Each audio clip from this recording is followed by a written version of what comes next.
Are you a conflict avoider? Are you just an avoider? I think the misconception is that when folks think that they're avoiding conflict by avoiding having a discussion, that they're escaping the negative implications that might come from bad feelings from having a discussion. But the truth is, you're not escaping much. Whenever we are trying to avoid something that we think would be disruptive or, I don't know, emotionally, we don't turn our brain off from that. We can't just go up there and turn that switch and say, oh, don't think about this.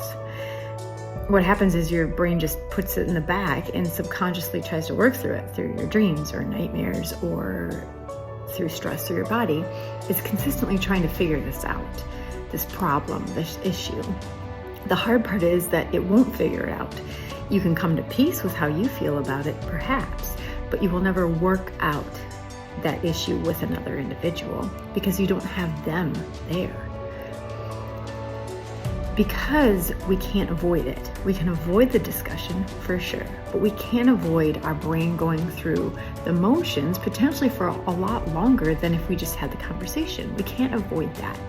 And when we have that kind of going on in the back of our brain, especially if we have more than one thing that we're avoiding that's sitting in there, it starts to wreak havoc on our body. We get tired and stressed and headaches and ulcers and sick and all of this stuff. And we might think, oh, I got to avoid that icky conversation, but you didn't. You got to avoid something else that's going on in your... You got to avoid the idea, but that something else that's going on in your head is still going. Having conversations with folks is not that bad. If it's a relationship that you want to maintain, then you have to have that conversation. Rather than putting so much idea that it's going to be a conflict, you can think about it as something outside of the two of you. Rather than it being a them thing or a you thing, it's a relationship thing that we're going to tackle together. And I'm going to tell you what my values are, and you're going to tell me what your values are, and we're going to say, what is our goal for this? Do we want to still be in this relationship? Yes? Okay, well, if we agree on that, then let's solve this problem together. When you externalize that, it makes it not so bad. And then when you've had the discussion, sure, you'll think about it for a little bit subconsciously or consciously, but never to the extent of that kind of running hamster that's going to keep going and going because it's not going to have an answer. It's just going to keep repeating the same argument that you have in your own head. You don't need all that. Your plate's full enough. Don't worry about conflict.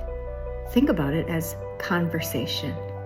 If that relationship means something to you, it's worth having a conversation about. Solve your problems. Solve your issue. Stop the little hamster.